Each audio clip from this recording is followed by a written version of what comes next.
Ideal زندگی جس کو لوگ کہیں گے وہ والی زندگی اسے دیں گے۔ اور دوسرے مقام پر سورہ طٰہٰ کی آیت نمبر 124 میں فرمایا وَمَنْ أَعْرَضَ عَنْ ذِكْرِی، جو ہمارے ذکر سے منہ پھیرے گا،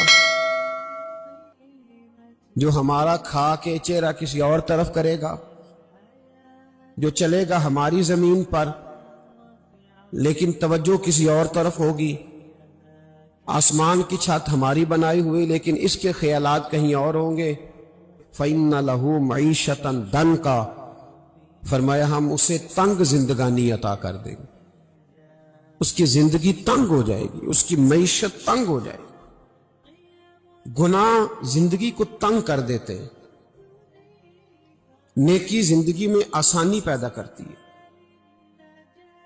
آپ کو اگر زندگی میں سکون چاہیے ہو تو آپ کسی غریب کی خدمت کر کے دیکھیں، اللہ کتنا سکون عطا کرتا ہے۔ آپ بڑے پاورفل بھی ہیں، بڑے طاقتور بھی ہیں اور بڑے باوقار بھی ہیں، لیکن کسی کو گالی دے کے آپ کا دل کبھی ٹھنڈا نہیں ہوگا، تکلیف ہوگی، اس کے اندر آزمائش ہوگی۔ ڈاکٹر ریسرچ کرتے ہیں، ڈاکٹر وہ کہتے ہیں گناہ کرنے سے آدمی جسمانی طور پر کمزور ہوتا ہے،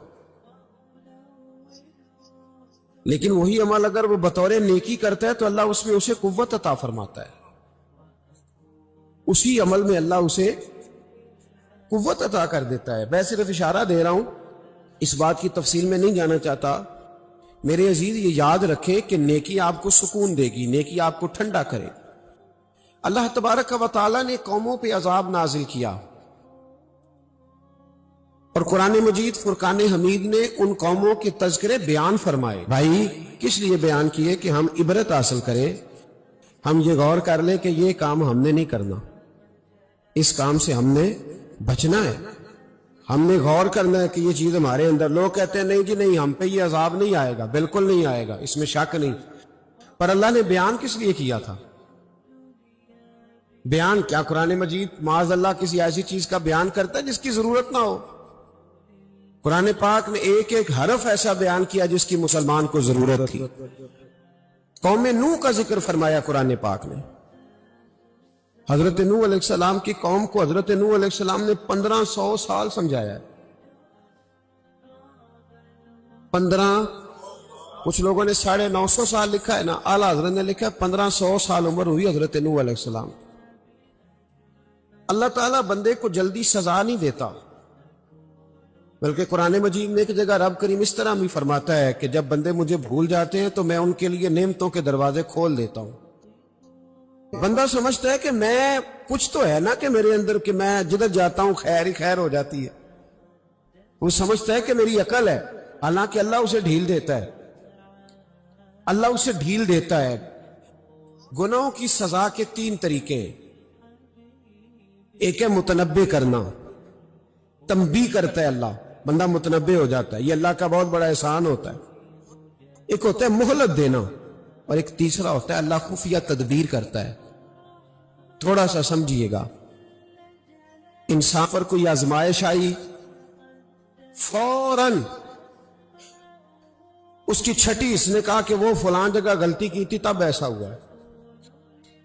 ہوتا ہے نا کئی دفعہ، آواز آتی ہے نا اندر سے، چلیں بول دیں کچھ نہیں ہوتا آپ کو، اللہ جانتا ہے یہاں کوئی کچھ نہیں کہے گا آپ کو، اور ہماری تو ویڈیو بھی نہیں گھومتی، یعنی خبر بھی نہیں ہو کہ کس نے ہاں کر دی کس نے نہ کر دی۔ آپ بغیر ٹینشن کے بات چیت کریں، آج کچھ نہیں ہوتا انشاءاللہ تعالی۔ آتی ہے اندر سے آواز؟ میں آپ سے اس لیے ان چیزوں کی تصدیق کراتا ہوں کہ باقیوں کو بھی آتی ہے کہ نہیں، اس لیے تصدیق۔ کبھی کوئی کسی جگہ انسان پریشان ہوتا ہے تو محسوس کرتا ہے کہ وہاں مجھ سے ہوتا ہے نا جی، جس کو یہ نصیب ہو جائے بڑا خوش نصیب آدمی ہے۔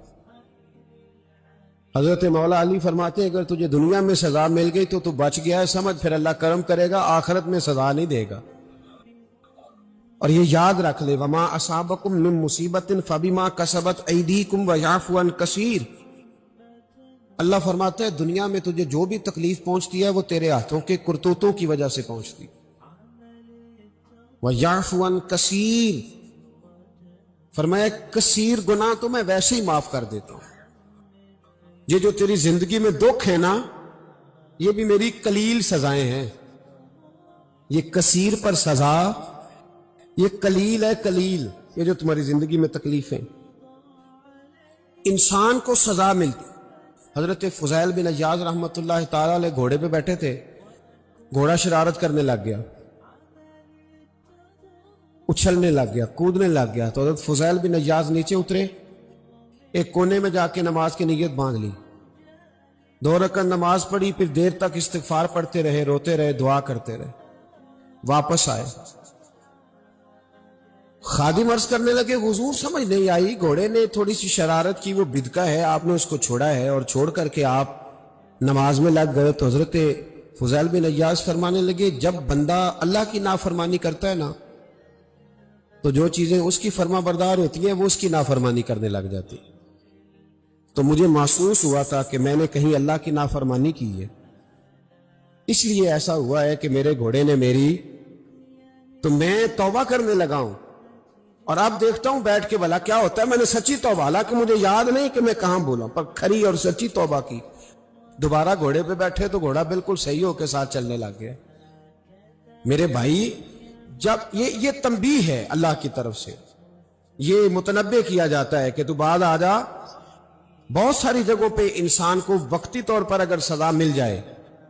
نبی پاک علیہ السلام کی خدمت میں ایک صحابی آئے، بات مضبوط کر دوں، واقعہ سنایا ہے نا تو کچھ لوگ سمجھتے ہیں کہ یہ واقعہ ہے، تو میں ایک حدیث پاک امام بہقی کی لکھی ہوئی عرض کرتا ہوں.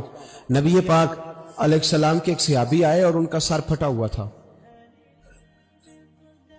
خون بہ رہا تھا. سرکار نے فرمایا کیا ہوا؟ عرض کی حضور ایک عورت جا رہی تھی، میری نظر پڑی، ابھی نظر پڑی ہے کہ میرے آگے ستون آ گیا تو میرے سر پہ لگ گیا. نبی پاک صلی اللہ علیہ وسلم نے فرمایا تیرے لیے خوشخبری ہے، اگر دنیا میں تیری غلطی کی تجھے سزا ملی ہے تو پھر رب تجھے قیامت میں سزا نہیں دے گا. پھر اللہ قیامت میں سزا، بعض گناہ ایسے ہیں جن کی یہاں بھی سزا ملے گی اور وہاں بھی ملے، لیکن میرے بھائی پہلی بات یہ ہے کہ اللہ تعالیٰ اس غلطی کی یہی سزا دے لے اور دعا فرمائے اللہ تبارک و تعالیٰ یہاں بھی معافی عطا فرمائے، وہاں بھی معافی عطا فرمائے، اللہ درگزر ہی فرمائے. لیکن میرے بھائی ایک تو یہ سزا، ایک سزا یہ ہوتی ہے کہ انسان جب گناہ کرنے لگتا ہے تو اللہ نعمتوں کے دروازے کھولتا ہے، مہلت دیتا ہے. 500 سال تک فرعون کو مہلت دی. کتنے؟ یہاں جو 5 سال حکومت کر لیتا ہے وہ کہتا ہے سب سے قابل میں ہی ہوں، مجھے مہلت بھی ملی ہوئی ہے. 500 سال مہلت دی اللہ تعالیٰ نے. اور فرعون کی قوم پر پتہ عذاب کس طرح کیا آئے تھے؟ ٹڈیاں مسلط کر دی اللہ نے. یہ گھومتی نہیں چھوٹی سی، ہم اپنی زبان میں اس کو کچھ لوگ مختلف ناموں سے یاد کرتے ہیں، کوئی مکڑی کہتا ہے، کوئی کچھ کہتا ہے. مسلط کر دی، جاتی نہیں. ان پر بنی اسرائیل کے ان مقابل جو فرعون کی قوم تھی ان پر الزام اس طرح کا عذاب آیا کہ مینڈک مسلط کر دی اللہ تعالیٰ. برتن کھولتے تھے اندر مینڈک نکلتا تھا، دنیا کی ہر دوائی استعمال کرتے تھے لیکن مینڈک نکل آتا تھا. تھوڑا سا سمجھا کریں چیزوں کو. ہمارے رنگ نہیں زیادہ گورے کہ ہم پر عذاب نہیں آتا. کوئی بہت زیادہ اللہ تعالیٰ معاف فرمائے دولت نہیں جمع کرا بیٹھے شاہی خزانے میں کہ ہم سے پوچھا نہیں جائے گا. یہ مہلت ہے، مہلت کو مہلت سمجھو. پر جب پکڑ آتی ہے نا اللہ کریم کی، میں نے دیکھا ہے کروڑوں روپیہ، 6 اولادیں.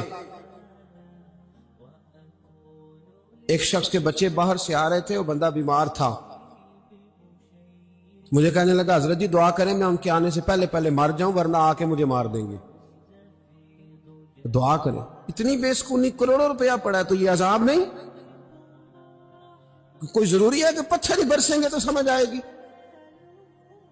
یہ جو سگا بیٹا بوڑھے باپ کے قریب سے گزر جاتا ہے سلام نہیں لیتا تو اس کو عذاب نہیں سمجھتے؟ یہ جو امت کی بیٹیاں، امت کی بچیاں، ہماری بچیاں ایک سال کے اندر 75,000 ہزار بچی ایک ڈویژن سے بھاگ کے شادی کر رہی ہے اور ایک صوبے سے، تو اس کو آپ اللہ کا عذاب نہیں سمجھتے؟ یہ معمولی بات ہے.